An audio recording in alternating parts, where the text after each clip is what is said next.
आताची सर्वात मोठी ब्रेकिंग न्यूज येते। खेड तालुका कृषी उत्पन्न बाजार समितीच्या सभापती आणि उपसभापती निवडीमध्ये मोठी राजकीय उलथापालट। खेड तालुका कृषी उत्पन्न बाजार समितीच्या सभापती आणि उपसभापती निवडणुकीला मुंबई उच्च न्यायालयाने गुरुवारी 10 ऑक्टोबर घेण्याचे आदेश दिल्याने सर्व पक्षीय संचालकांनी आमदार दिलीप मोहिते पाटील यांच्यावर मात केली असल्याची चर्चा तालुक्यातील जनतेत सुरू आहे। तालुक्यातील शेतकऱ्यांची संस्था असलेल्या खेड बाजार समिती निवडणूक चांगलीच गाजली होती। अजित पवार गटाविरुद्ध सर्व पक्षीय असे 2 पॅनल होते।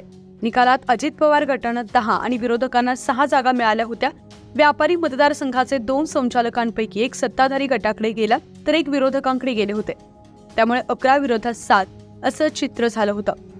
सभापती कैलास लिंबोरे, उपसभापती विठ्ठल वनखरे यांनी पदाचा राजीनामा दिल्यानं या दोन्ही पदांसाठी निवडणूक दिनांक 28 ऑक्टोबरला ही निवडणूक पडणार होती। या निवडीच्या पार्श्वभूमीवर विरोधी गटानं पुन्हा एकदा सत्ता मिळवण्यासाठी दंड थोपटलं होतं। सत्ताधारी गटातील 11 पैकी 6 संचालकांना जाळात ओढण्याचा प्रयत्न केला, मात्र तो काही यशस्वी झाला नाही। त्यानंतर पुन्हा एकदा गळ टाकला असता 3 संचालक विरोधी गटाच्या गळाला लागले। या संचालकांना अज्ञातस्थळी हलवण्यात आल्यानं सत्ताधारी गटाचं टेन्शन वाढलं होतं। यामुळे सभापती कैलास लिंबोरे यांनी या निवडी विरोधात उच्च न्यायालयात रिट याचिका दाखल केली होती। त्यानुसार निवडणुकीला काही तास अवधी असताना न्यायालयाने निवडीला स्थगिती दिल्यानं विरोधी गटात नाराजी पसरली होती।